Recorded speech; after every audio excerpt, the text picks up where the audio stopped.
So good afternoon. Today we are going to deal with a new topic, Vedic Age. Some stories of Indus Valley that I will say in between. So today we will be going to deal with the new topic, that is Vedic Age. And what is this Vedic Age? Roughly we can say Vedic Age is the age of the Aryans.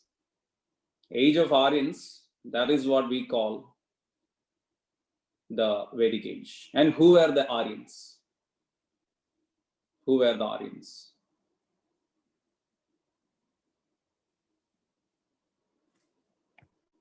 Who are the Aryans? Aryans were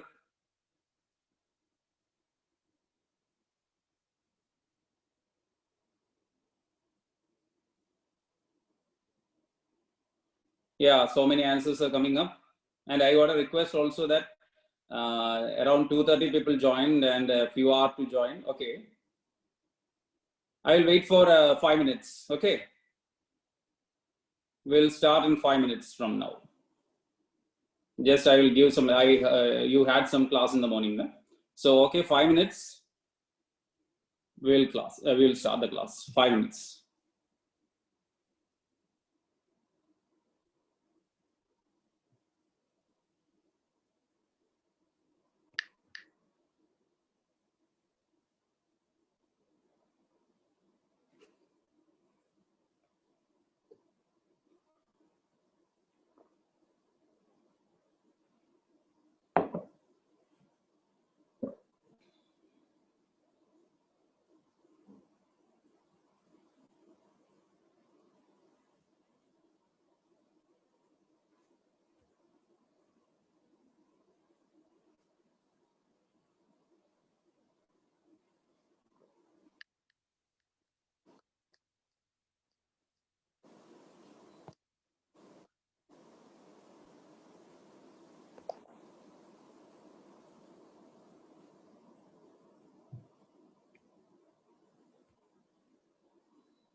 So we will start in 2 to 3 minutes. Okay. Let others also join. Now it is around 274. Let's wait for almost 100 more to join. No? Let's wait for 2-3 minutes.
So let's start. Initially, we will go for some, what we can say, introduction.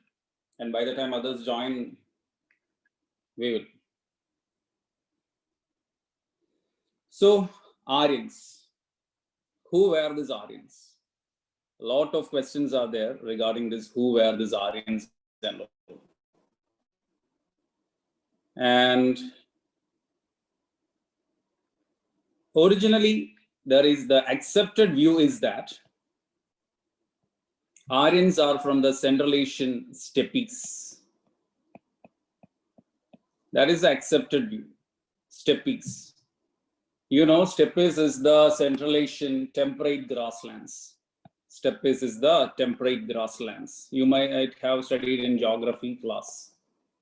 Temperate grasslands.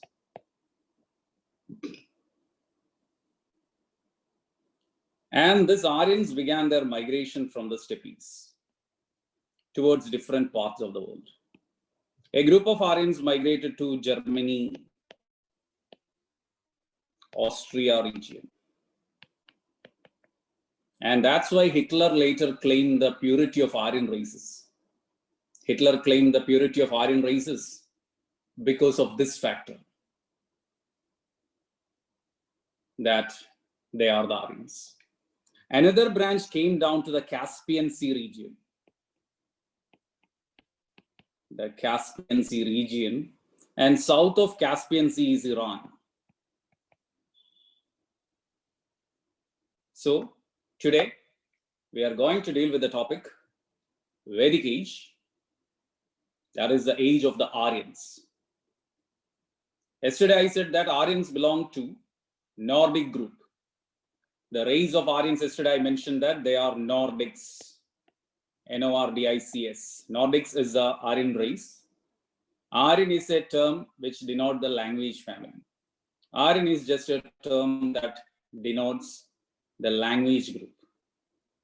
And Aryans, their original home, the most accepted view is that they are from steppes, the grassland of Central Asia, the Central Asian grasslands.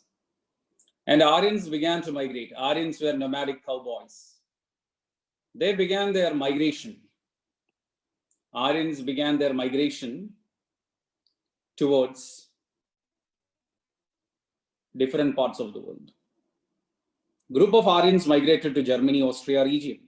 And that's why Hitler said that, purity of Aryan races. Same way, some of the Aryans migrated to the Caspian Sea region. That is the Iran. And it was from Iran, a branch of Aryans migrated towards India. Branch of Aryans migrated towards India during this period. Sorry, from Iran, a branch of Aryans migrated to India around 1500 BC. So this is the time period Aryans entered India, 1500 BC. And how we fix the time that Aryans migrated to India during this period. See, we got two inscriptions from Syria. Two inscriptions we discovered from Syria named Kassite and Mitanni. Kassite also called Bogaskoi. Kassite and Mitanni inscription.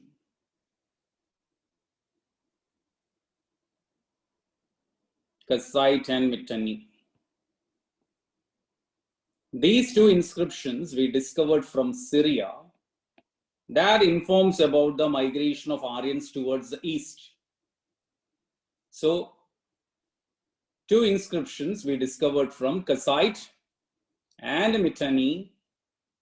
Kassite and Mitanni.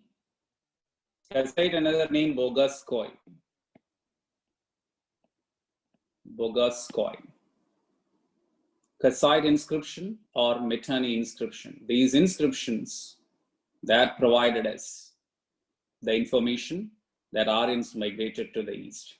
Along with that, a text, Zendavasta. Zendavasta. That is the holy scripture of Parsi religion. Zendavasta is the holy book of the Parsi religion. That also informs about the Aryan migration to the east. Also informs about Aryan migration to the east.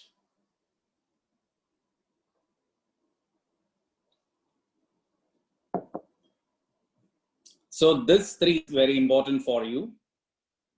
Kassite, Mitanni, and Sendavasta. This inscription or these sources, Parsi and Zoroastrian both are same. Okay, no doubt Parsi and Zoroastrian religion both are same. So Kassite, Mitanni, and Sendavasta. Holy Book of Parsi religion, Parsi. Dadaba and Avroji and all you studied in modern India, na? Parsi religion. So this three informs us that Aryans came to India. Now, let's see.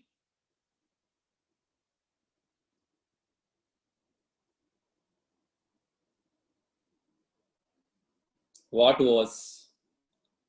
See, inscriptions are not books. Inscription, Ashoka's inscription, copper plate inscription like that. I'm not sure what is that inscription was, either in a stone or metal piece or wood. That's not an issue. Just remember Kassite and Mitanni inscriptions, and Kassite and Bogaskoi is another name of Kassite. Bogaskoi is another name of Kassite. Bogaskoi inscription. Syria, both are in Syria. So, this is how the Aryans entered India. So once again, I will say, Aryans were the nomadic group from Central Asian grassland steppes. They migrated to different parts of the world. A branch of Aryans migrated to Iran region, and it was from Iran they migrated towards India. And Aryans entered India around 1500 BC. And the time period of the Aryans is called Vedic Age because our primary source of the information about the Aryans is the four Vedas.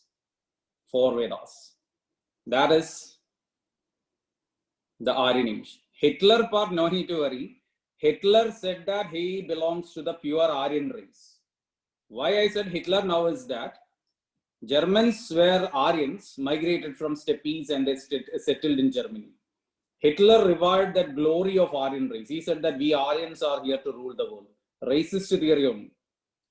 Hitler, his Nazi principle was based on purity of the Aryan race. And he said that only Germans are the pure Aryans in the world. And he said that this is a living world for only Aryans. All others are supposed to be the slaves of German Aryans. That was Hitler's theory. We will see that later. Now, let's start Vedic Age. So, Vedic India is divided into two. Vedic Age in India is divided into two. Early Vedic and later Vedic. Early Vedic and later Vedic. And the time period of early Vedic is 1500 to 1000 BC. This is the time period of early Vedic age. 1500 to 1000 BC. And later Vedic age is from 1000 BC to 600 BC. So Vedic age is 1500 to 600 BC. And that is divided into two, early Vedic and later Vedic. Early Vedic and later Vedic. Early Vedic and later Vedic. Early Vedic age is also called Rig Vedic age. Age of Rig Veda. Because our primary information comes from Rig Veda. So we study about Rig Veda here. The information for us, the history or what all information we have, that is from Rig Veda. Later Vedic age is the age of the other Vedas. That is Samaveda, Yajurveda, and Atharva Veda. Samaveda, Yajurveda, and Atharva Veda. So these are the four Vedas. Rig Veda, Rig Veda belongs to early Vedic period, and later Vedic age histories, Samaveda, Yajurveda, and Atharva Veda. And our topic today is our syllabus, or what we are supposed to study for our examination, is the lifestyle of the Aryans, their political life, their economic life, their social life, and their religious life. Rigvedic period and later Vedic period. So we will make a comparative analysis of Rigvedic age and the later Vedic age. We will study how was their political structure, their economy, their society, and their religious life. This is what we are going to study today in our class, the Rigvedic age.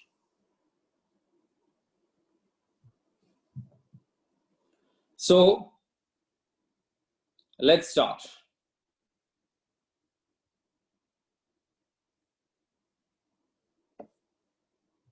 Doubt is that why the Vedic age is early Vedic and later Vedic.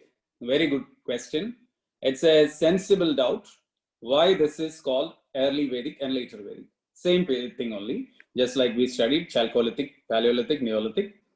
Change was the reason. The life of man from 1500 to 1000 was different. From 1000 to 600 was entirely different. So the Rigvedic period, the Rigvedic period, that is from 1500 to 1000 BC, that was entirely different from the later Vedic period, 1000 to 600 BC. So this is why we are dividing that into early Vedic and later Vedic. Early Vedic period, the life was little different. Later Vedic period, early Vedic period, life was something different. Later Vedic period, it was also different. So that we can make a clear-cut difference between the two. While I explain the next four things, political life, economic life, social life, and religious life, you will come across what was Rigvedic or early Vedic and what is later Vedic.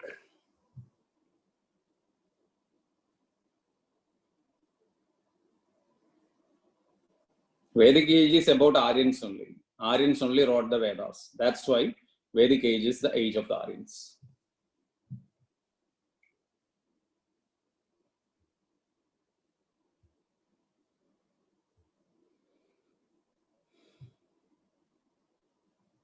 So the Aryans, they came to the North Indian region from Iran, and early Aryans settled in the Sapta Sindhu region. Early Aryans, they settled in the Sapta Sindhu region. Sapta Sindhu. And Sapta Sindhu means today's Punjab, Haryana, and Western Uttar Pradesh. Punjab includes Pakistan Punjab also. So that is full Punjab. Indian Punjab, Pakistan Punjab, Haryana, and Western UP. Sapta Sindhu is the region where Indus, its 5 tributaries, Jhelum, Chenab, Ravi, Beas, Satluj, and Saraswati River. So Indus River, its 5 tributaries, and Saraswati River, the Gaddar Hatra we studied in Indus Valley. This is the region where the 7 rivers were flowing. So early Aryans settled in the Sapta Sindhu region. Sapta Sindhu region. And now let's have an idea about the life. First one, we will deal with the political life of Rigvedic period. Political life of Rigvedic period.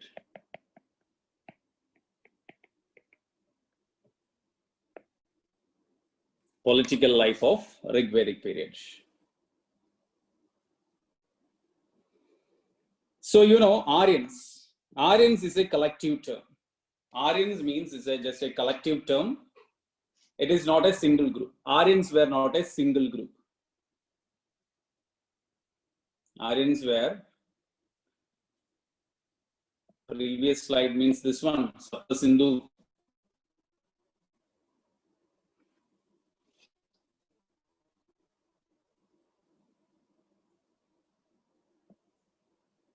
So Political life of Aryans. Aryans were hundreds of tribes. Aryans were not a single group. Aryans were divided into so many groups. Like today, we Indians. We are Indians, but we have our regional identity also.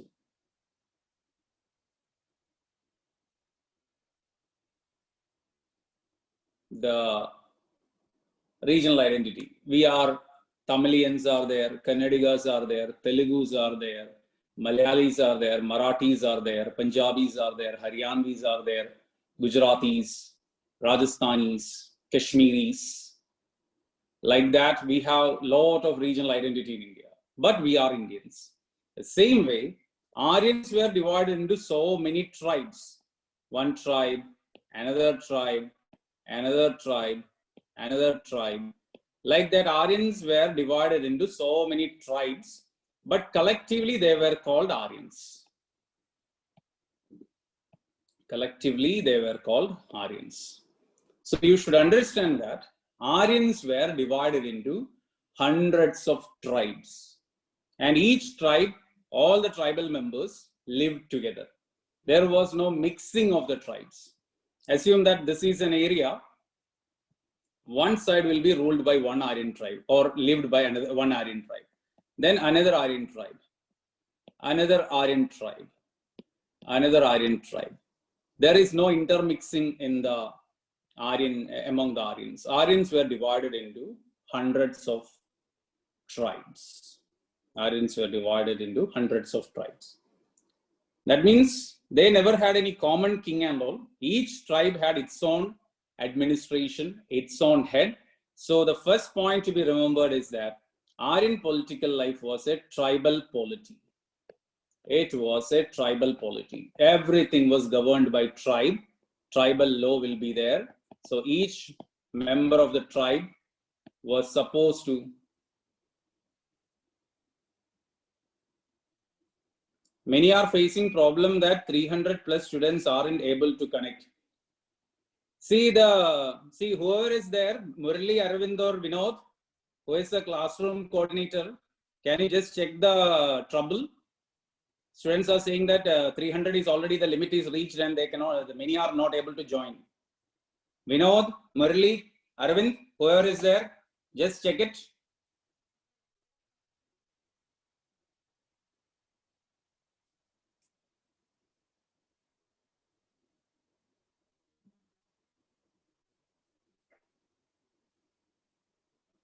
Who is the classroom coordinator? Is it Arvind or Vinod?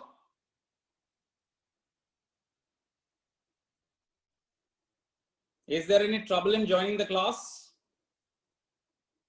Yeah, now only 300. Last day I could see around 377, 382, something like that. Please check it.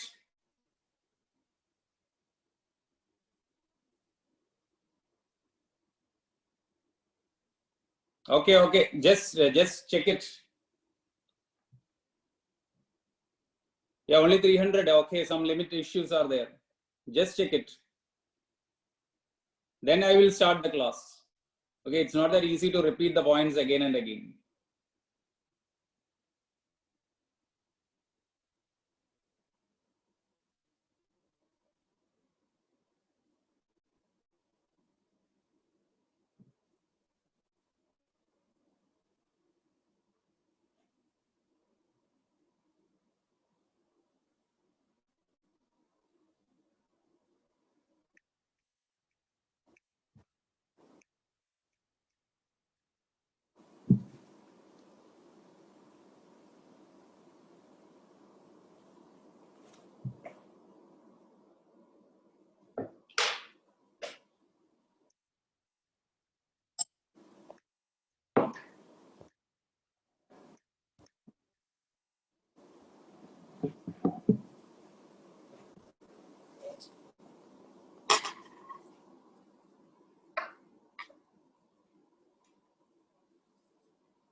Is the problem resolved?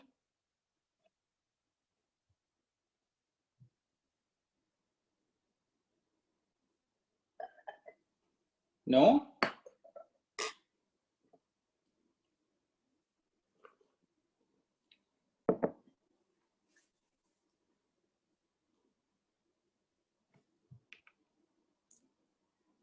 See, Arvind, Vinod, or Murli, who are there, just check this issue. Some students are complaining that they are not able to attend the class because the limit shows 300. Sir, yes, sir, checking. Last class we had around 380 plus students. Okay, just address the concern. Sir, yes, sir, checking, sir, checking.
Dear students, just wait for 5 to 10 minutes. The ID created is for 300 students only. They will change that to 500 now, and the link will be sent to your Telegram channel. So we will join by 2:15.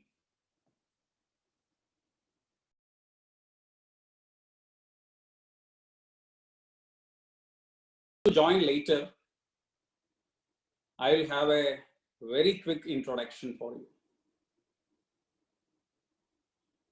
I'll have a very quick introduction. That is, today we are going to deal with the Vedic age. Vedic age refers to the age of the Aryans. And they came from Central Asia steppes. A branch of Aryans who migrated from Central Asian steppes, they reached Iran. And from Iran, a branch of Aryans, they migrated towards India. And this information was provided by certain inscriptions like Kassite and Mitanni, discovered from Syria. That is, we discovered some inscriptions from Syria. And that Syrian inscriptions that provided the information about the Aryan migration towards India. And also the holy book of the Parsi religion, the Zoroastrianism, the holy book of the Parsis, Send Avesta. That book also gave an information that Aryans migrated towards India. And the Vedic age in India is from the time period 1500 BC to 600 BC. From 1500 to 600 BC, that's a time period of Vedic age in India. 1500 BC to 600 BC.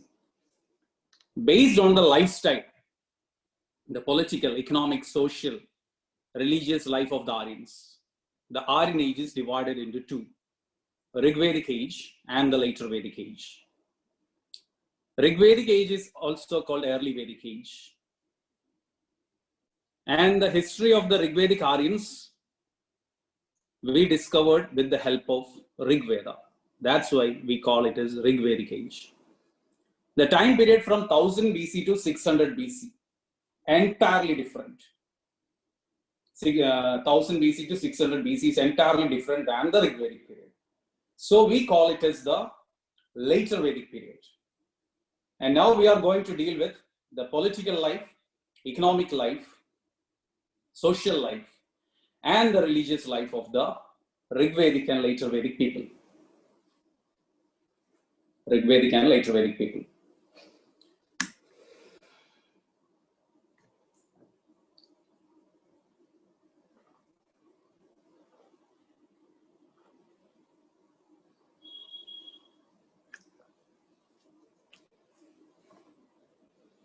So first thing, the early Aryans who came to India, the Rigvedic Aryans, they settled in the Sapta Sindhu region. Sapta Sindhu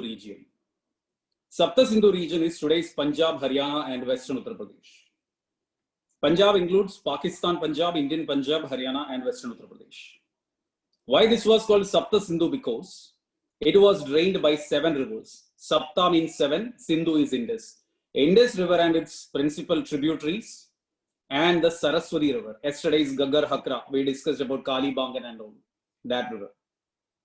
Indus, Jalam, Chenab, Ravi, Bias, Satluj, and Saraswati. These 7 rivers. First topic for us is the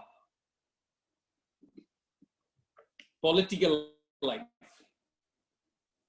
The political life of Rigvedic people. Political life of Rigvedic people is our topic.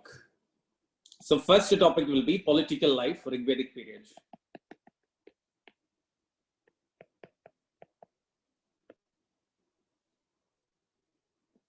See, Aryans are divided into numerous tribes. Aryans were divided into numerous tribes. There was nothing called a single group. Aryans was not a monolithic group. They were not a single group. Aryans were divided into plenty of tribes. And each tribe maintained its exclusivity. Whatever relation is within the tribe, whether marriage and whatever it is, the relation and everything was tribe. So assume that Aryans are divided into tribes called A, B, C, D.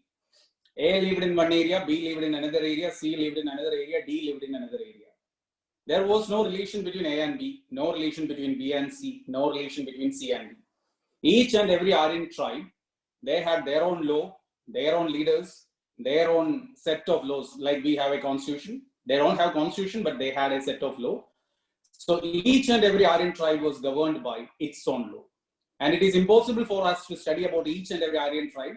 We will give the common features of the Aryan political life. And the first point for understanding Aryan political life was a tribal polity. Everything was based on the tribe, tribal law, tribal polity. That is the first and the significant point. Now the question to you, was there a king? Was there monarchy in Rigvedic period? Yes or no? Was there monarchy in Rigvedic period? Answers are coming no, no, yes, yes, alphabet S, no, but yes, no, yes, yes, no, yes. Answer is yes, monarchy existed, but you should remember that it was a limited monarchy. Monarchy existed, but it was a limited monarchy. And what is meant by this limited monarchy? What is meant by this limited monarchy? I said that monarchy existed, and that is limited monarchy. What is this limited monarchy? Limited monarchy is that king was not that powerful, not short tenure. King was controlled. King was not an absolute king who could do whatever according to his whims and fancies, nothing like that. King was there, tribal chief was the king. Okay, each and every tribe, the head of the tribe was their king. It was hereditary monarchy too. You should remember that it was hereditary, though we have some examples of breaking of hereditary also. But in general, it was hereditary monarchy. So if king was limited monarch, who controlled the king? Who controlled the king if it was a limited monarchy? Yeah, it was the Vedic tribal assemblies control the king. Vedic tribal assemblies. So Vedic tribal assemblies by name Sabha, Samiti, Vidada.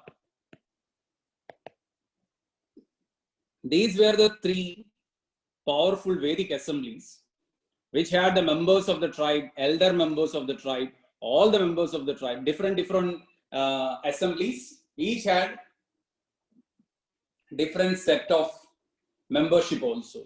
So these three assemblies, Sabha, Samiti and Vidada, they powerfully control the king. That's why we say that Rigvedic king was a limited monarch.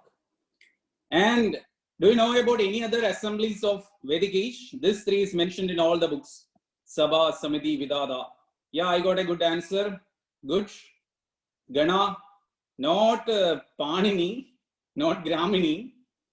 It is, one is Gana and another one is Parishad, not Sangha. Parishad. Parishad and Gana. So 5 assemblies are there. Vedic age mentions about 5 assemblies, but most of the books mentions about Sabha, Samiti, Vidada. And assume that there can be a question that they can ask a question to you that which among the following represents the Vedic tribal assemblies? 1 Sabha, 2 Samiti, 3 Vidada, 4 Gana, 5 Parishad, like that they can ask a question. So normally almost all the books mentions the first 3 and very few books mentions about the other 2. So don't think that UPSC is trying to fool you. There existed 5 assemblies, Sabha, Samiti, Vidada, Gana, Parishad. And the first 3 are very important. The last 2, their role is not that significant. It is mentioned in Rigveda. We are not clear about their role, what was their role and all. So imprint with you that 5 assemblies were there. King was controlled by the tribal assemblies. My next question, was there bureaucracy? Was there any bureaucracy to control the king or assist the king? Answer is coming yes, yes, yes, yes, yes, no, priest, yes. No, there was no bureaucracy. So next point is that there was no bureaucracy in the Rigvedic period because everything, their political, economic, judicial, military, all the functions were performed by the Vedic assemblies. Assemblies had the deliberative functions also. These assemblies conducted the affairs. King was just like a chief executive officer of that time. Assemblies will take the decision and king was there to execute that. So there was no bureaucracy. So political life, there was no bureaucracy. What about taxation? Was there any taxation during the Rigvedic period? Was there any taxation? No, there was no for taxation. There was no taxation. Then how the king lived? All our rulers, right from Narendra Modi to Edappadi Palaniswamy to Pinarayi Vijayan to Yediyurappa to this KCR, Jagan Mohan Reddy, then the chief ministers like Vijay Rupani, that Thakare fellow, then the Ashok Gehlot, Amarinder Singh, the chief ministers of India. Everyone live with the tax of us. We pay the tax and our rulers live with that. And that's for their work they are doing. So how the king lived? If there was no taxation, then how the king lived there? Yeah, king received a gift from the people. Voluntary gift. I will write it. What was that gift called? The gift was Bali was the gift. And it was voluntary in nature. Voluntary. It was not compulsory. People thought that, okay, poor king, let him don't die. Let us give him something to eat. So it was voluntary tribute to the king called Bali. It was voluntary in nature. See, be careful. Sometimes UPSC can fool you in the question paper. They can ask that king received Bali from the people, which was compulsory. Or they can, that won't be there. They will be there. There was no taxation in the early Vedic period and king received compulsory tribute from the people called Bali. In our mind, king will receive something and there was no taxation. We will feel that, okay, the statement is correct. No. This is the way UPSC set the trap. 90% of the wordings in a sentence will be correct. And their trap will be in one term only. Here you should notice that it was not compulsory. It was voluntary in nature. So king received voluntary tribute from the people and that was called Bali. Clear? Next, was their army? Rig Veda is filled with wars, inter-tribal wars. Was there any army? No, there was no army, no professional army. No professional army. Like India have a standing army. If Pakistan attacks us, if China attacks us, we are not going to fight. We will fight in Facebook and WhatsApp. We will say so many galis. That is the abusive terms on Imran Khan and the Pakistan military. We have the standing army to fight. Rigvedic period, there was no standing army. Entire men acted as a militia. Assume that we are sitting in a classroom, Shankar IAS Academy. Okay, assume that another IAS Academy fellows are jealous of Shankar IAS Academy students because Shankar Academy students are so bright and brilliant. So the other academy students, they can be jealous and assume that they are coming and attacking us. What we will do? Not in your home. Assume that we are in the Shankar Academy's classroom in Anna Nagar, Trivandrum or Bangalore or Delhi, wherever.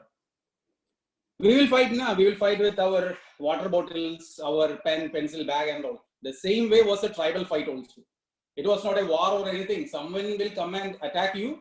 We will go and defend them. Or sometimes we will be the attacker. So there was no army. So once again, it was a tribal polity, limited monarchy, king controlled by the Vedic assemblies, no bureaucracy, no taxation, no army. So this was the political life of Rigvedic period. Is it clear?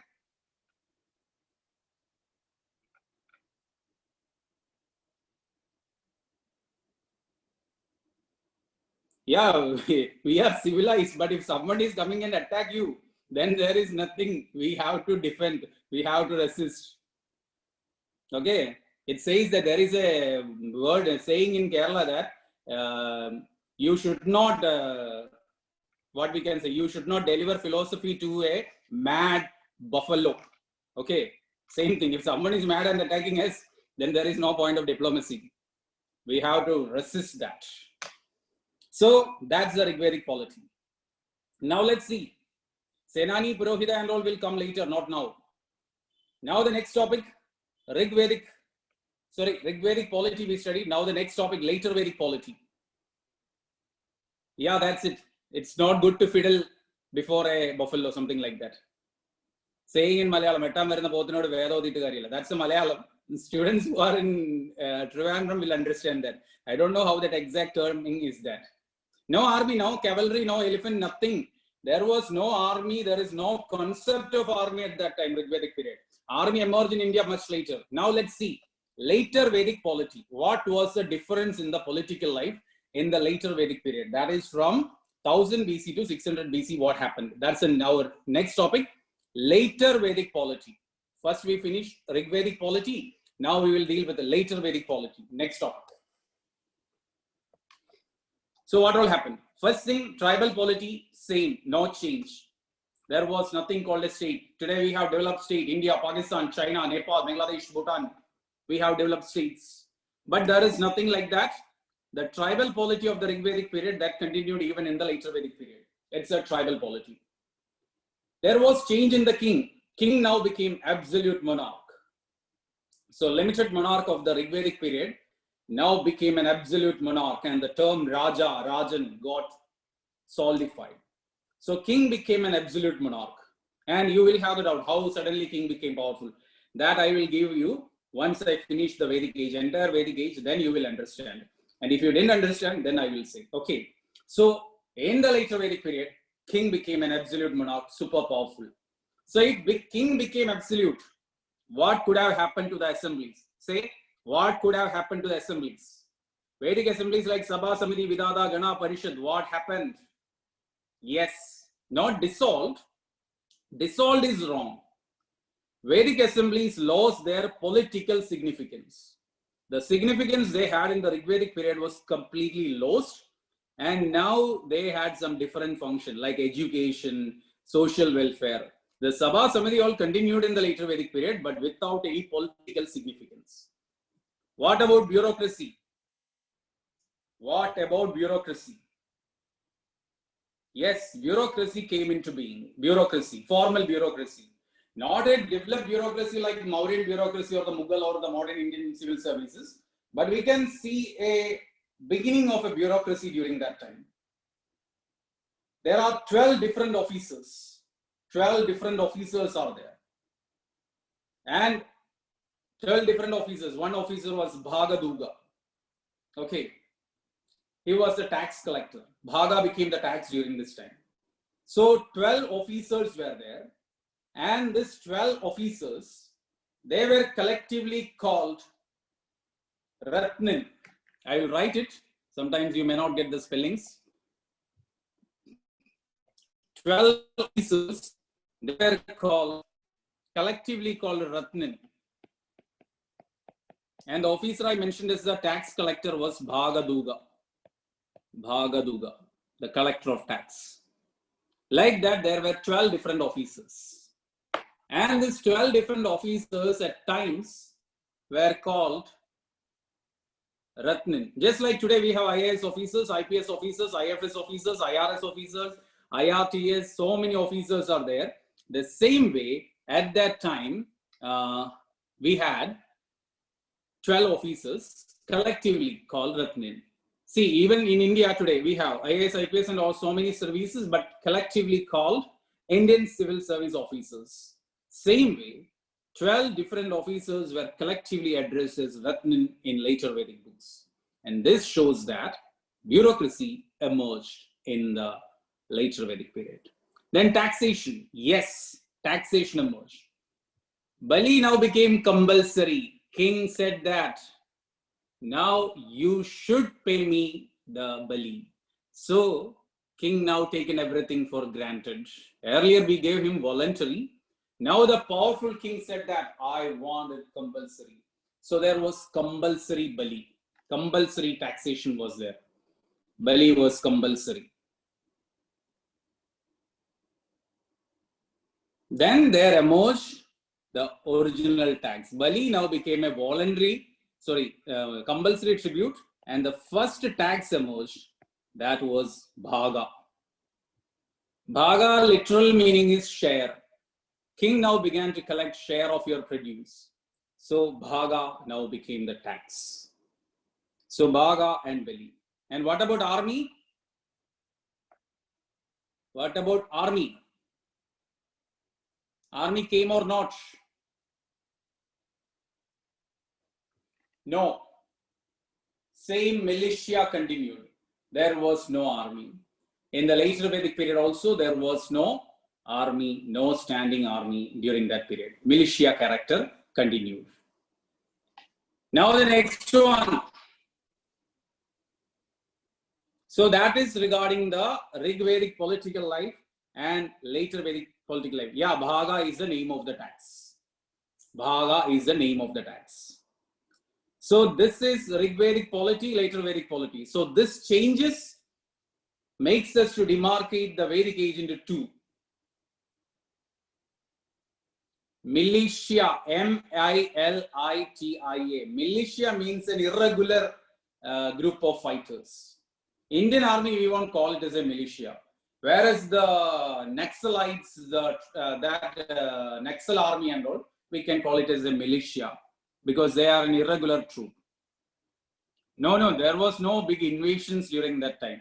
Aryan tribes began to fight with Aryans as well as non-Aryans in India. There was no invasion or anything like that. Now we will be moving to the next important topic, Rigvedic economy. Rigvedic economy.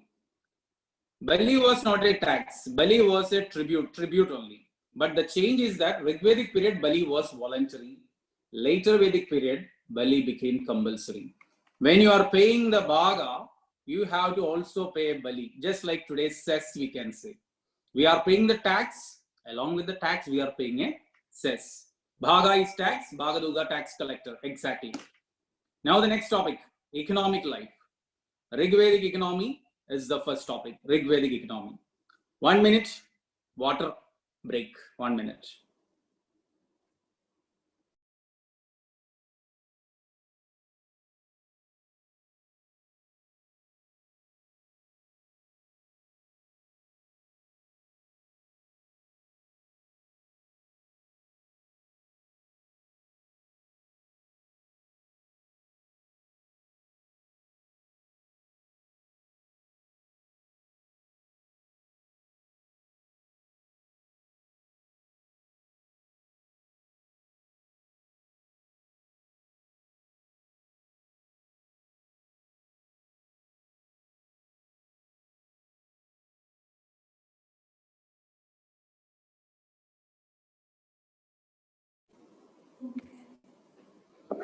So now next topic, economy, Rigvedic period. So what do you know about the Aryan life? What you know about the Aryan life?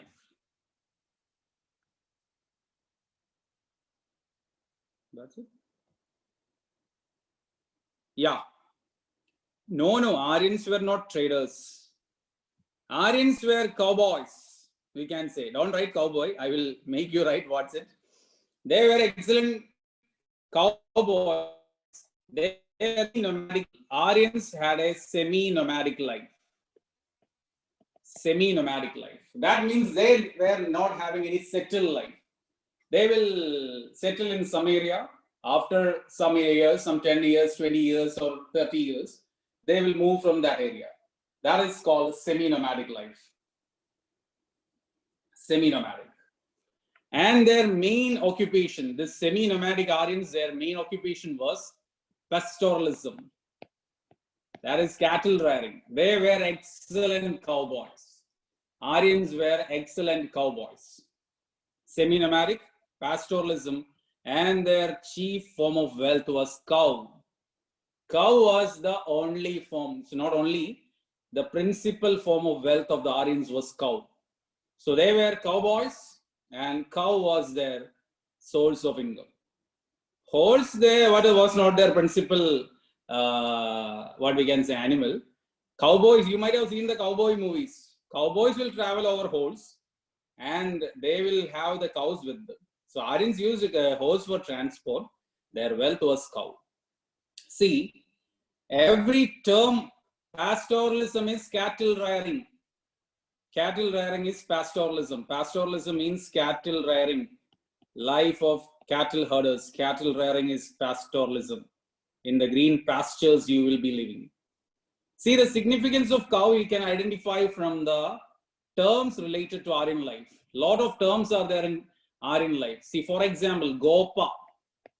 Rigvedic period, Gopa was called king.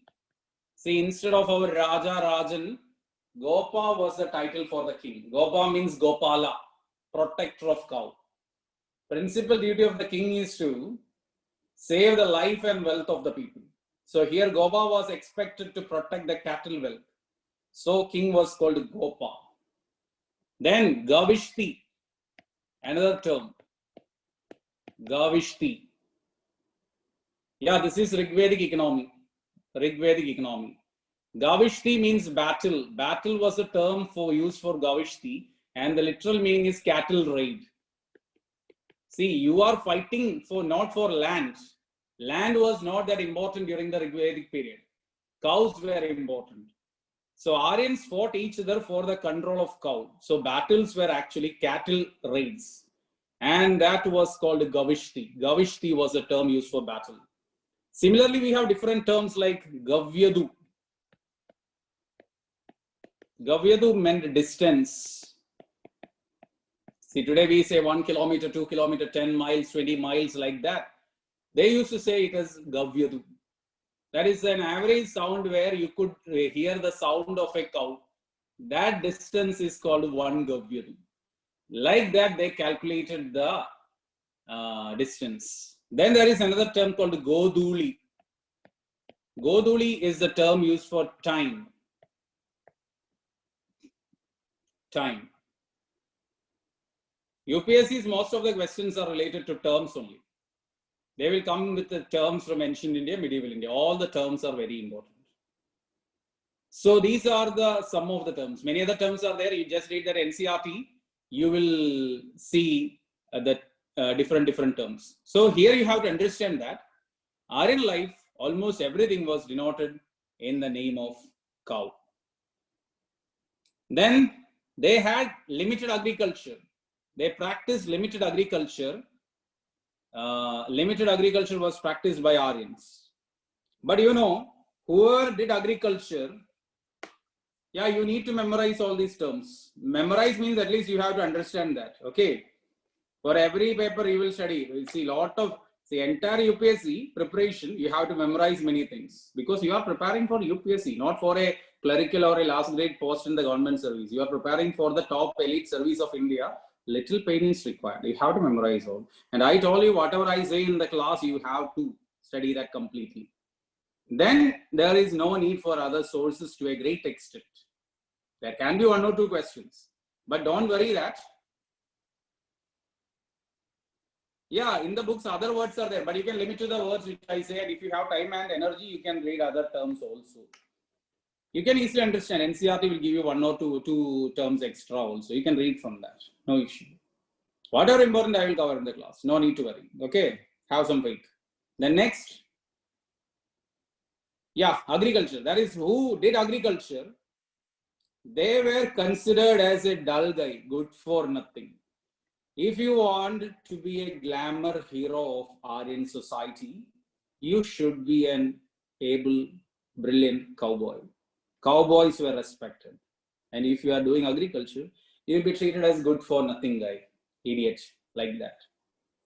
So agriculture was there. My question here, what was the principal crop of early Aryans?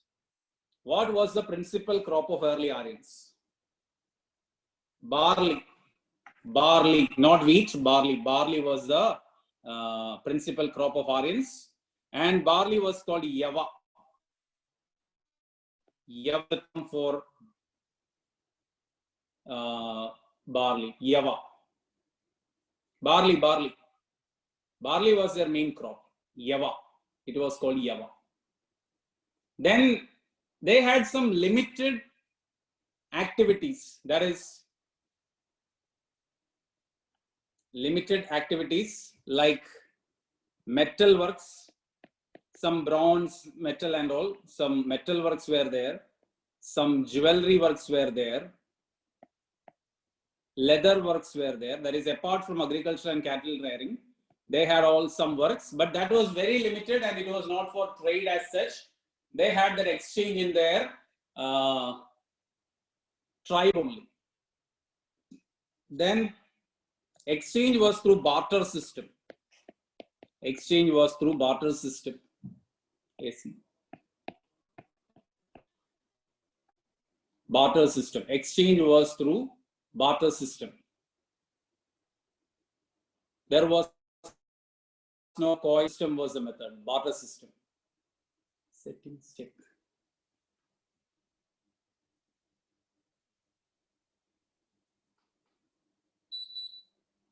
So it was barter system. was the mode of exchange.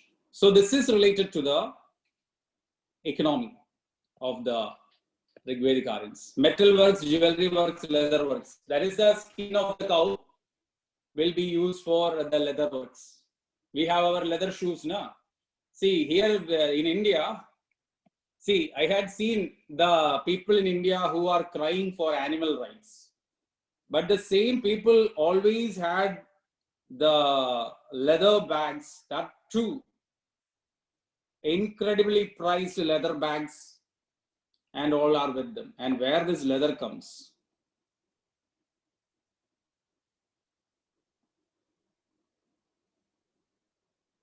Cow is significant. Cow will die, na?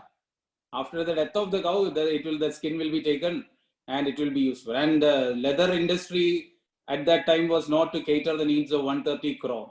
Few in number. That's what I said. Limited activity. Killing was there. Cows and all were killed for the yajna purpose, sacrifice and all. That I will explain in the religious part. So that's regarding the economy of the Rigvedic period. Now let's see economy later Vedic period. Now let's see later Vedic period. Economy later Vedic period. So later Vedic period, there was significant change. Aryan life became settled life. The nomadic, semi-nomadic cowboy Aryans now turned out into settled life. Now they became settled agriculturists. And that was a radical change in the Aryan life. So the nomadic Aryans, semi-nomadic Aryans, so the semi-nomadic Aryans of the Rigvedic period now became settled. Now they became settled Aryans. Why suddenly this change happened? From Punjab region, they moved towards Uttar Pradesh, Bengal region. Uttar Pradesh, Bihar, Bengal region. And now they became settled. Aryans now became settled. Why? Fertile land means they were earlier in Punjab, it was greatly fertile. It was greatly fertile. Why suddenly? See, I will draw the map, you will get an idea. Yes, on the fan for time. See, Aryans originally lived in this Punjab region, and from 1500 to 1000 BC, they were mainly focused in the Punjab region. And from this, we can say 1000 to 1900 BC time period, they reached UP, Bihar, West Bengal border region. And suddenly they settled. Why? Reason is this mineral belt of Jharkhand region. Iron. Alluvial soil was in Punjab also. The Indus Plains is very good for alluvial plains and even richer than the UP Bihar belt. See, this region at that time was forested region. See, all this area, it was not like a plain now. That area was forested region only. All these regions were forested region when Aryans began to spread out. It was forested. This was just like forested region only. But the advantage is that they got the powerful metal iron, which enabled them to have a better weapon to cut this forest and clear the alluvial soil and bring their agriculture. Earlier, they became nomads because they don't have the powerful tool or weapon to have settled agriculture. The nomadic Aryan people, they developed this metallurgy, they got iron, and they were able to do agriculture. So it was discovered of iron made the Aryan life settled. And Rigveda mentions about two terms, Krishna Ayas and Shyama Ayas. Krishna Ayas and Shyama Ayas. Is is the term Aryans use for metal. Krishna means black. Shyama means dark. So this will literally change to black metal, dark metal. Remember these two terms. Krishna is and Shyama is, that refers to Krishna is and Shyama is, that refers to iron. Important term. Is is a term for metal. Krishna is and Shyama is refers to iron. And iron radicalized the Aryan life. Aryan life became settled. Now, what was the principal crop of Aryans? What was the principal crop of Aryans? What was the principal crop of Aryans? Yes, rice. And it was called Vrihi. Vrihi. You remember, you listen, that is even today. Eastern UP, Bihar, Bengal, principal crop is rice. So that is a cultural continuation in India.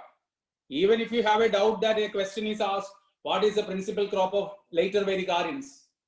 You should think that later Vedic Aryans were in Uttar Pradesh, Bihar, Bengal region. And Shyama and Krishna both are iron only, terms for iron. So Vrihi is the principal crop and that is rice. So in this way, Aryans had settled agriculture. Pastoralism, their principal occupation of the first period, pastoralism. Pastoralism continued, but now it is secondary. And the cowboys lost all their glamour. Cowboys is no more respected now. Now the respect is for landlords, agriculturists. So pastoralism now became a secondary occupation. Agriculture led to surplus, just like surplus in Indus Valley, agriculture here also led to surplus. With agricultural surplus, that is people are having more surplus, that led to trade and other activities. So Aryans had more activities now. Aryans now had more activities and that includes so many works. The same metal works now included iron works also, metal works, jewelry, pottery, metal works, jewelry, pottery, leather. So many works are there. Weaving, lot of activities in later Vedic period. And what was the name of the pottery of later Vedic period? Pottery of later Vedic period. Yeah, PGW, painted graveware.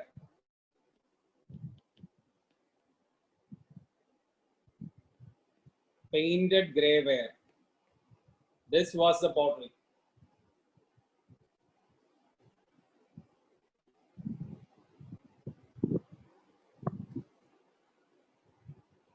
So painted graveware, this was the pottery of the later Vedic Aryans. And there is a specialization for this pottery. What is the significance of painted graveware in the history of pottery in India? What's the significance of painted graveware? Yes, painted graveware pottery, that is the first glossy or polished pottery of India. It is the first glossy or polished pottery of India. Before that, the pottery was little rough. Painted graveware was the first glossy or the polished pottery in India. Painted graveware is very important. So our later Vedic Aryans had better trade and activities. Then barter system continued. Barter system continued, no change. Barter system was there. Barter system continued. Barter system continued. See, later Vedas mentions about certain terms like Nishka. Principal occupation is agriculture. Later Vedic period people, principal occupation became agriculture. That already said I said that. There are certain terms like Nishka, Shadmana, Nishka, Shadmana, and Krishnala. there are certain terms, Nishka, Shadmana, Krishnala. See, certain books, certain guides of the academies, barter system means exchange.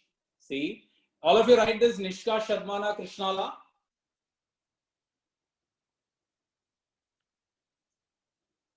See, barter system means, see, I have a mask with me. Okay, one mask. Early Vedic period. I want to sell, I have a mask with me, a freshly made mask. And I want to purchase, say, one glass. I want to purchase one glass. Now what we will do, we will pay the money. But at that time, I want to get a glass, and what is there with me is a mask. Value of one glass is, say, 3 masks. I will give 3 masks to him. If someone is needy of mask, I will give him this mask, and in return, I will get this. So that is meant barter system. That is exchange of materials instead of using coins or currency or money with you. That's the barter system. This system was there in the ancient and the medieval times. Modern time, we have the currency. But we should thank Narendra Modi ji for bringing demonetization, barter system back. During the demonetization time in the villages of India, people once again started the barter system. They began to exchange this vegetable for rice, like that in Chhattisgarh and all. Barter system was prevalent for almost 1 month. So we had that privilege to see what was this barter system. So this is barter system. Now the point which I was saying, that later Vedic period mentions about terms like Nishka, Shadmana, Krishnala. Nishka, Shadmana, Krishnala, which were used as Nishka, Shadmana and Krishnala, which were used as the medium of exchange. That was used as medium of exchange. Certain UPSC books, that is a UPSC coaching material, and certain books mentions that as coin. That is later Vedic Aryans used Nishka, Shadmana, Krishnala, all as coins. But that's wrong. There was no coin, there was no currency. They are not coins. So make it clear, even if you see in some book also, no need to come to me and ask the doubt. They are not coins. There was no coin. They were not coins. It's wrong. But Nishka, Shadmana and Krishnala were gold or gold ornaments, not the coins we have, not any standardized unit of exchange. Standardized unit of exchange. See, some are asking that Nishka, Shadmana, Krishnala. See, in Nishka, Shadmana and Krishnala. Nishka, Shadmana and Krishnala. They are the medium of exchange in the later Vedic period. We can say they are prototype of the coinage. They were not exactly coins. They were gold or gold ornaments used as medium of exchange. Later man standardized this material, gold and all, to coins. So we can say that this was a way or transition towards the coinage, but make it sure that there was no coinage during the Vedic age. Whether it is early Vedic or later Vedic, there was no coinage during that period. So that's regarding the economy during the early Vedic and Rig Vedic period. Next, we will be moving to next topic. See, Aryans are migrating. They were nomads. They were moving with the population increase. They were in search of new lands. That's why they traveled. They continued migration. And by the time they reached Bengal, Bihar, they got the powerful material iron, and they now decided to become the agriculturists, and they settled. This is what happened. Now comes the next topic, society. Rigvedic society and later Vedic society. Rigvedic, later Vedic. Nishka and Shadmana were gold or gold ornaments only. So now the society, Rigvedic society and later Vedic society, that will be our next topic. Do you want any break? 5 minutes break or something?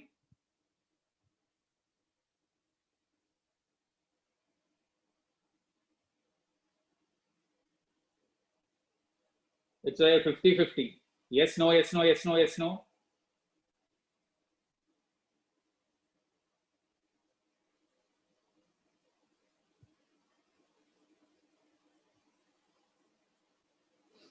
Just 2 minutes. I will take a rest. Okay, just 2 minutes. Not a break as such, just 2 minutes rest.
Okay, let's continue. In between, I got a doubt that whether IVC got extinct. Yesterday, I said that Indus Valley civilization came to an end by 1800 BC. Indus Valley finished 1800 BC. Vedic age is from 1500 BC to 600 BC. So it was after 300 years after the decline of Indus Valley only, Aryan age started.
Is there any connection issue? Some are saying that time is, sorry, my voice is breaking. Is there any connection issue? Okay.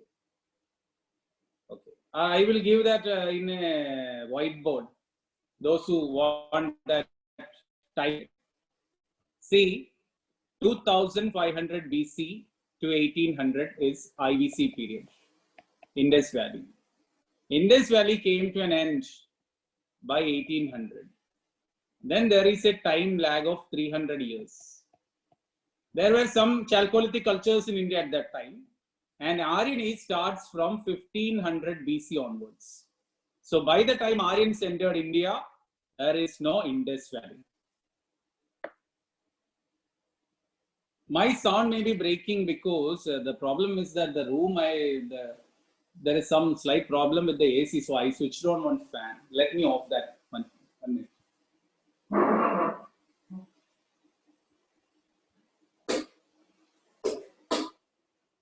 Okay, so now let's continue. This is an important area of the Vedic age. That is society. Chalcolithic cultures are there. See what happened. Chalcolithic cultures, they didn't go anywhere. They progressed and they became the rulers, kings, and all. That was a cultural continuity. Only Indus Valley vanished. Aryans are still continuing in India. Brahmins. Brahmins are this.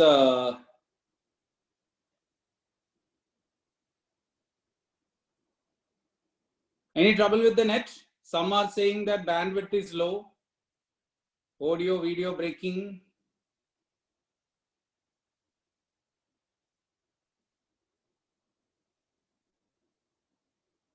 I don't know what happened. It's a broadband connection only.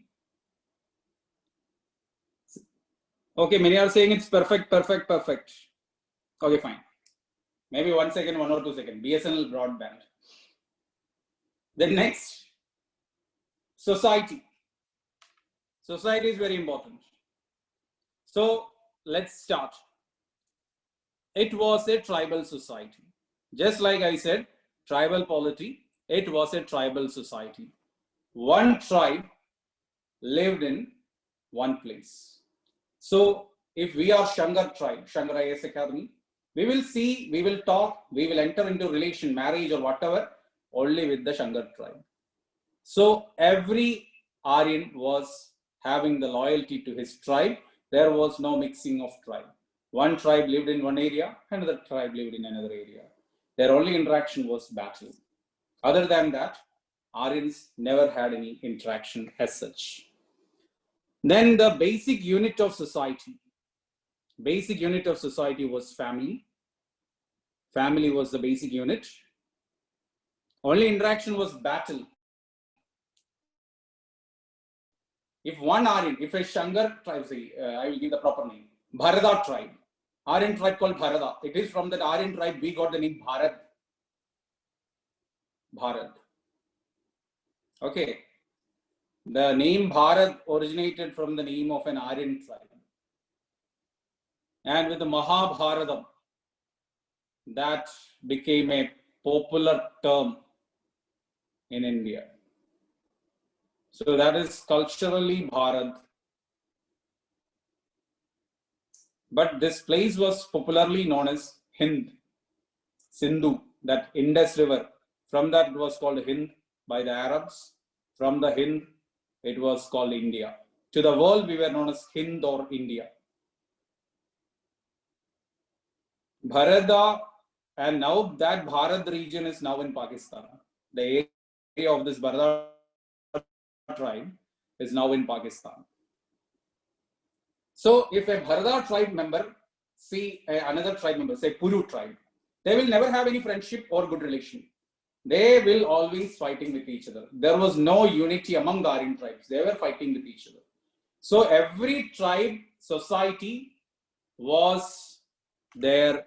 See, important wordings I will write in the board. No need to worry. Okay. Yeah, society. Aryan society was a tribal society. Everything was based on their tribe.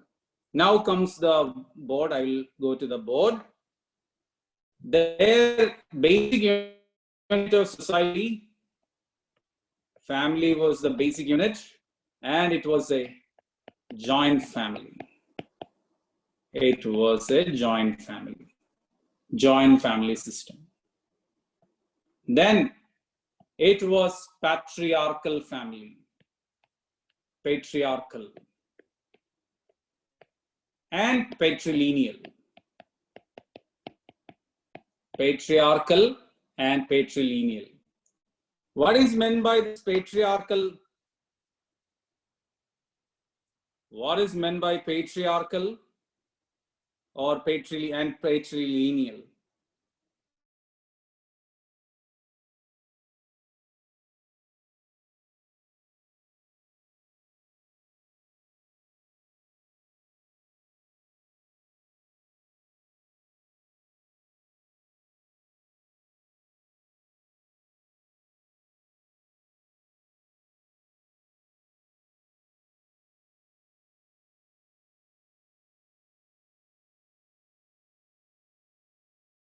son, not by the daughter. There was no female rulers in Rigvedic period, only male rulers were there. So society was patriarchal and patrilineal. Most important point, Rigvedic society was egalitarian. Rigvedic society was egalitarian. What is meant by that? Rigvedic society was egalitarian. What is meant by that? Equal. All were equal. Yes. There was no discrimination on the basis of birth. Like caste system in India today, that was not there. If we belong to Bharata tribe, all the Bharata members are equal. There is no discrimination. But you should remember that Varna existed in Rigvedic period. Varna existed in Rigvedic period. Varna existed in Rigvedic period. And that Varna, you know, it was not like the Varna we have, the Chadur Varna we have. This Varna was to denote the occupation. Varna was a term used to denote your occupation. What was your occupation? That is what Varna is. Varna was a term to denote your occupation.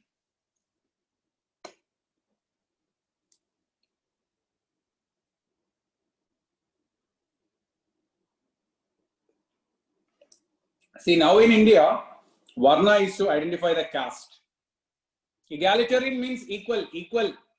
Everyone in the society are equal. No social discrimination. So Varna existed. There was no social discrimination in Rigvedic period. See, there can be a question. There was no social discrimination in Rigvedic period. But there was a term called Varna. Varna literal meaning is color, but nothing to do with color also at that time. Varna was a term used to denote the job you do. See, today we say that you are a carpenter, you are a mason, you are a policeman, you are a banker, you are a doctor, you are a teacher. Like that, Varna, today we use the term profession. Varna was a term used to identify the profession. And same family had different Varnas at that time. There is a sloga in Rigveda. There is a sloga in Rigveda which says that I am a poet, so I belong to poet Varna. My father is a physician, so my father belongs to Doctor Varna, physician. And my mother is a grinder, that is one who grind the corn and all. So that was there. So same family had different Varna. Modern India, we have Varna based on the caste like Brahmana, Kshatriya, Vaishya, Shudra. Rigvedic period, there was no social discrimination. Varna was just used to identify what is your profession. And society was equal, egalitarian. Yeah, two sensible doubts are there. Let me see that and I will explain that. Sensible in the sense that related to this topic. First doubt was that, was this egalitarian concept existed in different tribes or only in our tribe? Only in our tribe. If I am a Bharata, we all are Bharata members. We will not discriminate with each other. All the Bharata men and women are equal. That was the equality. I said that Aryans are based on different tribes and they never lived together. One tribe, one law, another tribe, another law. Within the tribe, that is within our Bharata tribe, assume that we are Bharata tribe members. Within our Bharata tribe, we will never discriminate with anyone. But that was not applicable to other tribes. We can discriminate with the Puru tribe. We can discriminate with the Turvasha tribe. We can discriminate with the Srinyaya tribe. We can discriminate with the Anu tribe, Druhu tribe. So many are there. Then another doubt was that whether children should follow parents' occupation. No, that was not there in Rigvedic period. Only later period only. If you born into this caste, you should follow the caste occupation, the idea that killed the talent in India, the idea that destroyed merit in India, the idea that destroyed India, that started later only, not during this period. Now comes the next point, and that will be also very significant. So I said that the society was egalitarian, there was no discrimination. But slavery also existed during Rigvedic period. Slavery existed. Slavery existed in Rigvedic period. So who were the slaves? And you will have it out. If it was equality, then how come the slaves? That's what I said. We will follow equality only in our tribe. Outsiders, we will discriminate. So we had two class of slaves, Dasyu and Dasa. Two category of tribes are there, Dasyu and Dasa. Who were this Dasyu and who were the Dasa? Who were Dasyu and who were Dasas? See, Dasa was the defeated Aryans. Defeated Aryans were Dasa. I already said that Aryans were fighting with each other. So we fought a war with another Aryan tribe. We defeated them. That defeated Aryans were called Dasa. They are men and women. We made them our slaves. They were Dasa. And Dasyus were defeated local people. Defeated local people. That is the people lived in India, the Chalcolithic people and all communities who existed in India. The later Harappan people also, after the decline of Harappa. Why did the Aryans fight? See, their affiliation was only to their tribe only. Who were outside their tribe, in the primitive societies that was there, there was no unity. One only believed their own tribe. Other tribal people were their enemies. And they used to attack them for wealth and women. Okay, attack was for wealth and women. That's why they fought each other. So these terms are very important. Dasa, Dasyu. Yes, Dasyus are non-Aryans. That's what the local people means. Dasyus were non-Aryans. Dasas were Aryans. Dasyus were the original inhabitants in India before the arrival of the Aryans. Is it clear? And I warn you, Dasa, Dasyu is very easy when you hear that. But this is very easy to get interchanged. You will get confused. Female slaves were there. Both the Dasa male and Dasyu male was there. Both the Dasa female and Dasyu female was also there. The Dasi term was not used at that time. It was Dasa, Dasyu. There is no idea about a term called Dasi at that time. That I have to check. I will check and inform you whether I never came across such a term in Rigvedic period, Dasi. That I will say later. And one question to you. Among Dasa and Dasyu, who was better? Who had better position? Among this Dasa and Dasyu, who had the better position? Dasa. Because Aryans had that feeling of Aryanism. That's why Dasas were better positioned than Dasyu. So that was there in the society. The next point is regarding the women. Position of women. That is also part of society. Position of women during the Rigvedic period. Position of women during the Rigvedic period. Listen, women had almost equal position with men. Women had almost equal position with men. If that almost is not there, it is wrong. See, I will use the board so that you will understand that. Women had almost equal position with men. This is correct. But if you use women had equal position, that is wrong. Almost equally, because already I mentioned that it was patriarchal, patrilineal and all. I already mentioned that it was patriarchal and patrilineal. So this issue will be there. This is only Vedic period, first period, early Vedic. We are discussing all in the early Vedic now. Later Vedic society, I will deal separately. So women had almost equal position.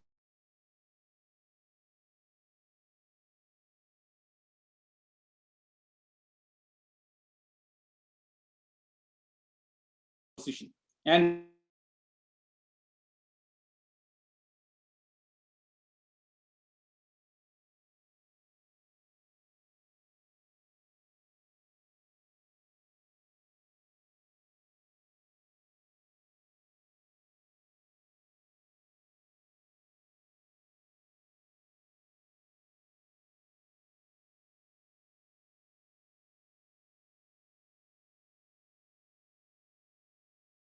class, you will get it then. What is Niyoga? Widow remarriage is not Niyoga. Widow remarriage is separate. Niyoga is separate. Though technically it is something like that, but they are entirely different. What is Niyoga? Niyoga is not marriage. Many are saying that marrying husband's brother and all. That's not the Niyoga. That's not the, it's not marriage. I will say. This is a story for you. 5 to 10 minutes, 5 minutes story will be there. So we will have plenty of stories, but as you people are not before me, I forget to say the stories in between. But this story I will explain, Niyoga. So 5 minutes you can relax also. You can keep your pen down. Niyoga was a practice to respect the highest right of women. The highest right of women is motherhood. Motherhood is considered as the highest right of women. So the position is that if a woman becomes widow, that if she becomes a childless widow, then how her motherhood will be respected. In such a scenario, Niyoga, if a lady becomes childless widow, then she should enter into sexual relation with husband's brother or anyone in the family for the birth of a child. It was not marriage. It was just a sexual relation.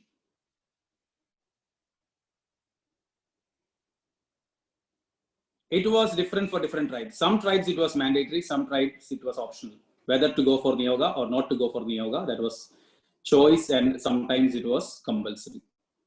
So that was Niyoga. So that is entering into the child, it was Niyoga was for a childless widow. That is to have sexual relation with husband's brother or family member for the birth of a child. And they used to take all the mechanisms to avoid lust and all. Details you can read from Wikipedia. It is not that easy for me to explain that in the class. Okay. But a point in the story I would like to say is that this Niyoga led to Mahabharata. If no Niyoga, no Kaurava, no Pandava, nothing, no Mahabharata war, no Bhagavad Gita, no Arjuna, Pandava, all the troubles, nothing won't be there. Pandava, Kauravas are a product of this Niyoga. That story I will say. See, Mahabharata, we have a king called Shantanu. Shantanu was a king. One day, Shantanu was going to the forest for hunting. And he had seen a lady taking bath in the river. And Shantanu fell in love with that lady. That lady was River Ganga. Ganga Devi, our Ganga river in goddess form. Shantanu fell in love with Ganga river and they got married. Ganga had given Shantanu one point that Shantanu should not interfere in her affairs. Even though Shantanu is a husband, she said to Shantanu that you should never interfere in what I do. If you do that, I will fly back to heaven. Shantanu said, yes, I want you only. You are free to do anything. Now happened was that Ganga began to give delivery to children one after other. But as every child was born, Ganga will throw them into the river and kill him. So 7 sons of Shantanu was killed by Shantanu and Ganga. 7 sons were killed by Ganga. Shantanu became sad 7 times. And then came another son. Shantanu interfered. Please don't kill him. Actually, Ganga was not going to kill him.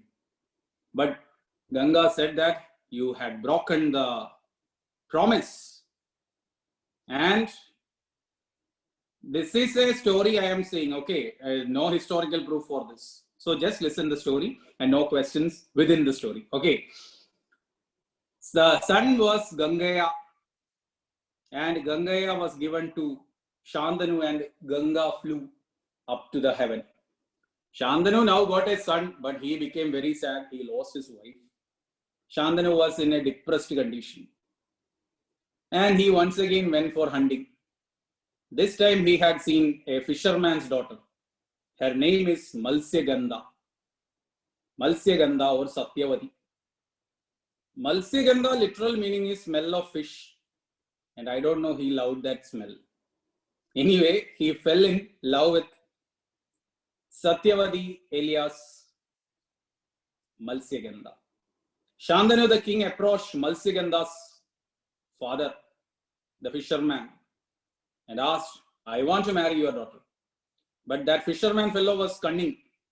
He said that I will not give my daughter to you. Shantanu was shocked as he was a king. He never expected such a reply. Fisherman demanded that you should give me the promise that my daughter's children will be the next king. That is, your Gangaya should not be the king. My daughter's children should be the king. Or else my daughter's son will become the slave. Just like that in Nasar, say in Bahubali 2. My son, me, everyone is a slave. That was the attitude of the fisherman. But Shantanu loved his son Gangaya too much, and he said that after me, Gangaya will be the king.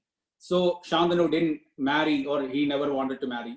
Though he wanted, he declined the demand of the fisherman. But this man was deeply in love with Satyavati. He almost, Shantanu went towards depression, and everyone wondered what happened to our king. Son Gangaya also became disturbed. Using the intelligence department, he got the information about the fisherman's daughter and all the trouble.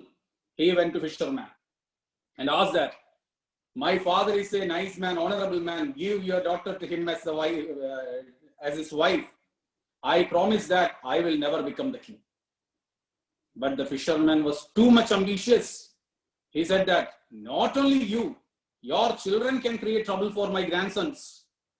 Then Gangaya took a vow that I will never marry in my life, so that no children will be there to trouble you. That moment, some lightning, thunder, and a flower shower, everything happened, and a sound came from the heaven that today onwards, Gangaya, you are not Gangaya only, you are Bhishma. Because you took that Bhishma vow, you are called Bhishma. So that moment, he became Bhishma. Shantanu married Satyavati, and they lived happy. 2 sons were born, Chitrangada and Vichitravirya. 2 sons were born. But the greed won't reach the final level. Before giving, and this Chitrangada, Vichitravirya, they got married to Princess Ambika and Ambalika. They married Ambika and Ambalika. And what happened was that both Vichitravirya and Chitrangada died before giving birth to a child. So fisherman's dream of grandson becoming the rulers lost, because his daughter's husbands, Vichitravirya, Chitrangada, both the Rajkumars got killed. And the Kuru Vamsha is not having any successor, because the only Rajkumar, Bhishma, said that I will never marry in my life. So there is no chance. Now everyone approached Bhishma. You are the brother. You are the only man in this Kuru Vamsha now. You should perform Niyoga for Ambika, Ambalika. Bhishma said, he became angry. You people didn't allow me to marry, and now you are coming for Niyoga. Get out from my room. He became so angry, and he was about to take his arrow and bow. So everyone was sick. See, I don't know whether you studied polity, joint session of the parliament. In Indian parliament, we have joint session of Rajya Sabha and Lok Sabha. And there is the option who will lead that.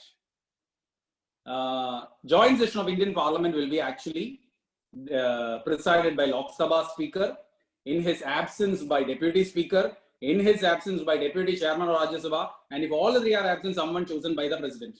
The same way, Niyoga is also having the choice. First one, brother. If no brother, family member. If no family member, someone in the village. If no one in the village, someone in your kingdom. If no one there, then get a sannyasi. This was the modus operandi. So, Bhishma, widow remarriage is allowed. That is, childless widow is there. Widows with the children also are also there. That is the difference between widow remarriage and Niyoga. Now, no one in the Kuru kingdom was ready for performing Niyoga. Now, finally, they caught the sannyasi, Vedavyasa, the author of this Mahabharata. He was approached to perform Niyoga, and he agreed that I will perform Niyoga for the Ambiga, Ambaliga, Rajkumaris.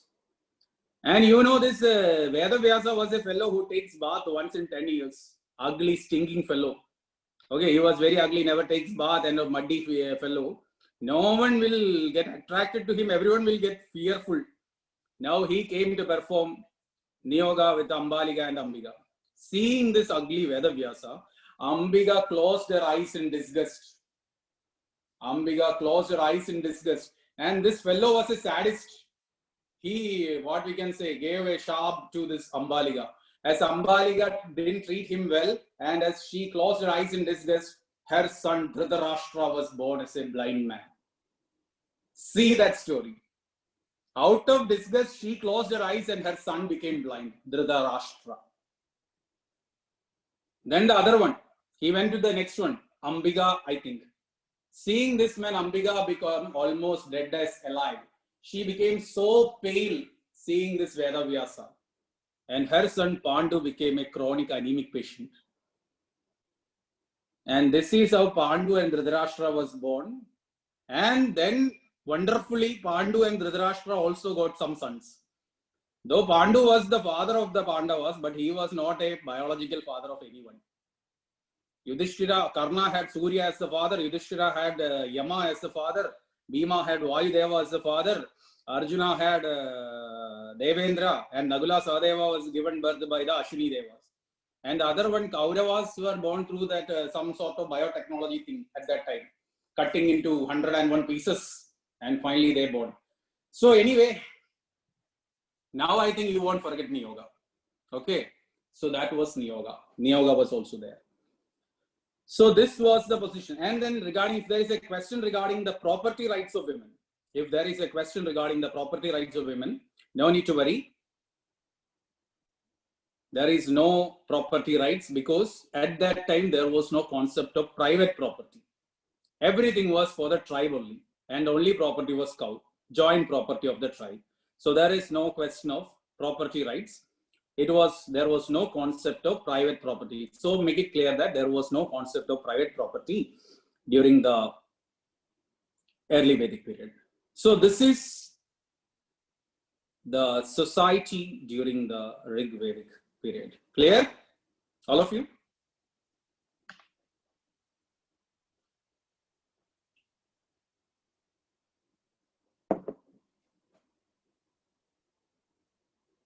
Now next, later Vedic society. Next topic, later Vedic society. What happened in the later Vedic period? Later Vedic society.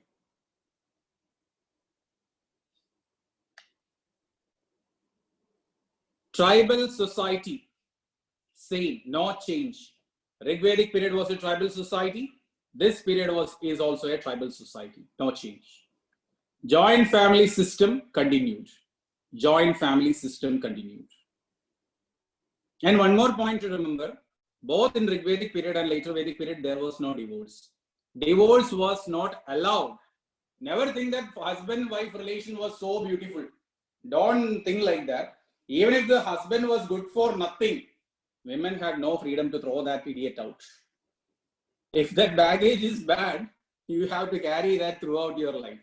So don't think that if there was no divorce, don't think that it was a beautiful husband-wife relation. Nothing like that.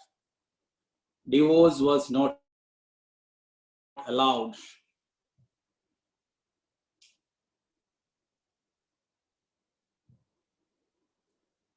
See the problem. You have a doubt on this widow remarriage and niyoga. I will say, if this widow remarriage is allowed niyoga, the problem is that a widow is there in the family. The point is that your family should have the succession. If that widow marries someone outside your family won't have that succession. That is why niyoga is for childless widows and widow remarriage was for widows with a child. That is the difference between niyoga and child marriage. Got it? Niyoga was for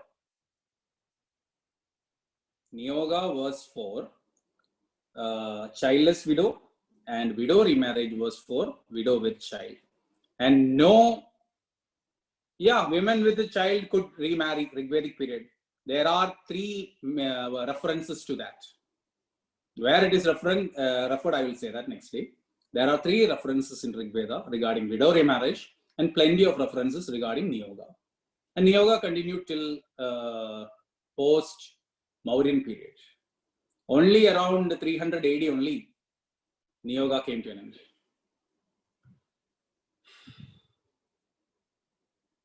Heard that my sound is breaking? Is it? How is the connection right now? Good. Okay. So just listen.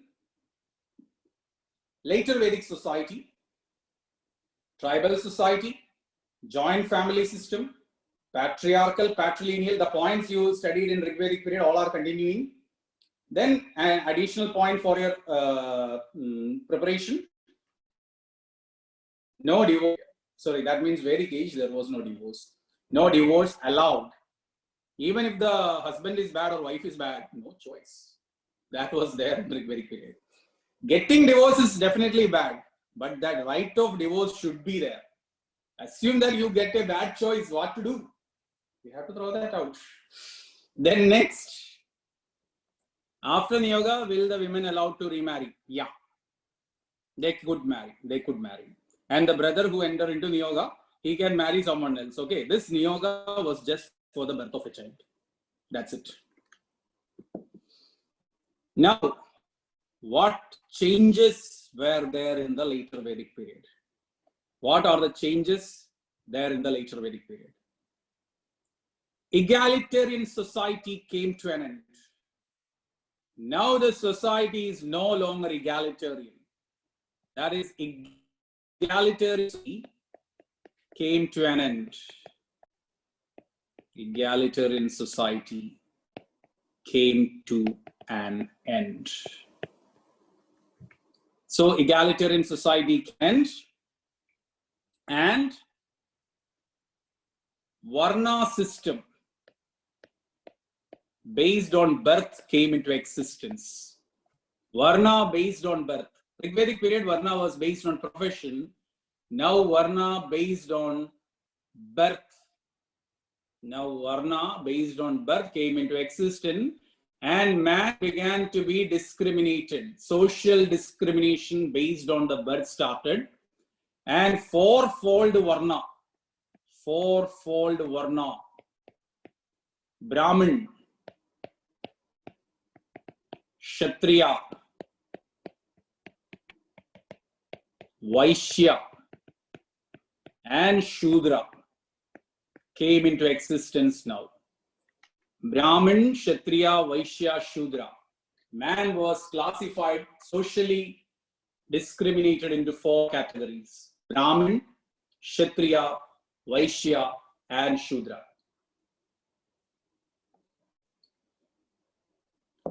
So this was there. Earlier there was no Varna. There was no 4 Varnas earlier. Rigvedic period, Varna was profession. You are a teacher, teacher Varna. You are a physician, physician Varna. You are a priest, priest Varna. You are a carpenter, carpenter Varna, like that. This Varna based on birth, Brahmin, Kshatriya, Vaishya, Shudra emerged.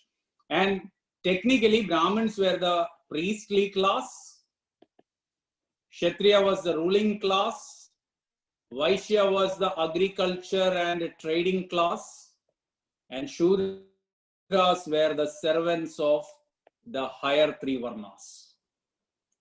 Shudras were the servants of higher three varnas.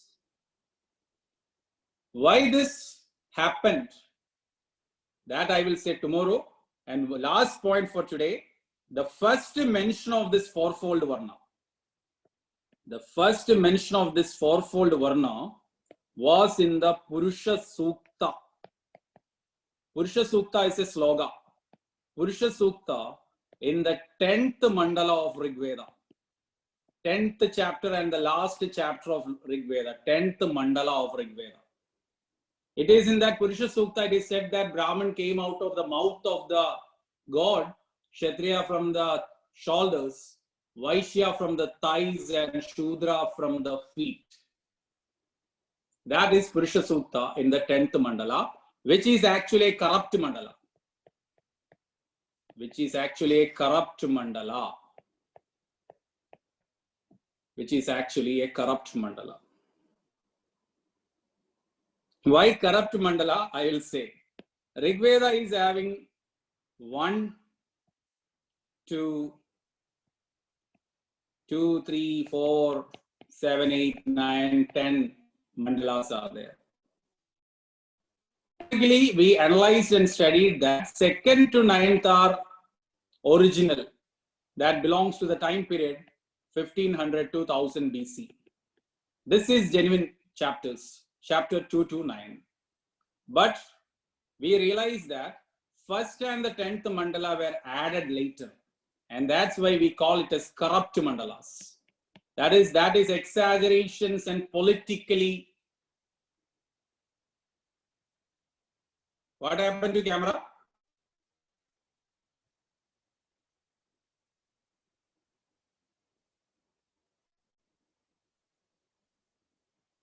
Any issue with my camera?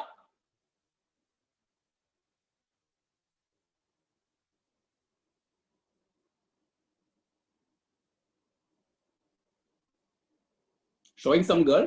Oh.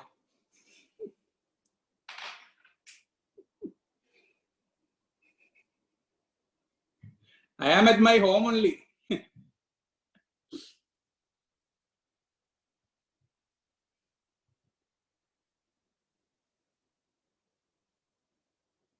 Hello? Is it visible right now? What happened?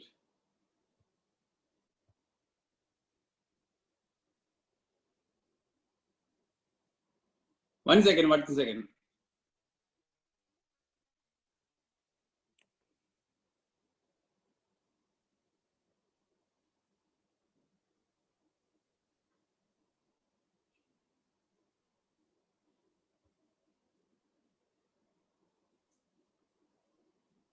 Okay. So what I said is that 1st mandala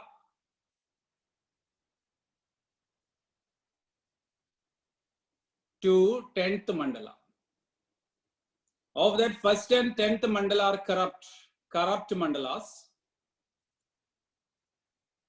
And 2nd to 9 are the original mandalas. So the point I was saying is that the fourfold varna is mentioned in the 10th mandala. But we cannot say that that was genuinely belonging to Rigvedic period. That was genuinely belonging to Rigvedic period. We can never say that. This was politically motivated to develop the Brahminical supremacy in India.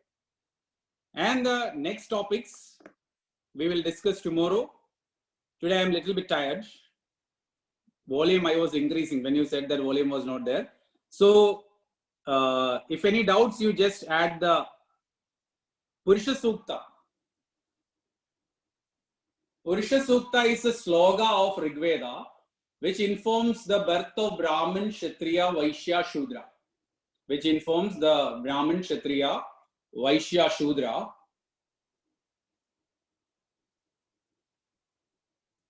which informs about the Brahmin, Kshatriya, Vaishya and Shudra.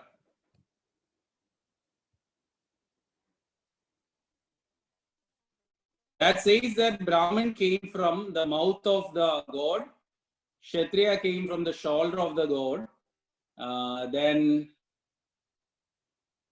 Vaishya from the thigh, and Shudra from the feet of the god. That is Purusha Sukta. Any other doubt? It is in Rig Veda. It is in Rig Veda. Some Adi god. Okay, that is said that there is a god from which everything was created. Name of the god that I will say tomorrow. I am not sure. Vaishyas are traders and the owners of agriculture. Owners of agriculture. Kshatriyas are the ruling class. Kshatriyas are the ruling class. Okay, that's all. The remaining story I will say tomorrow.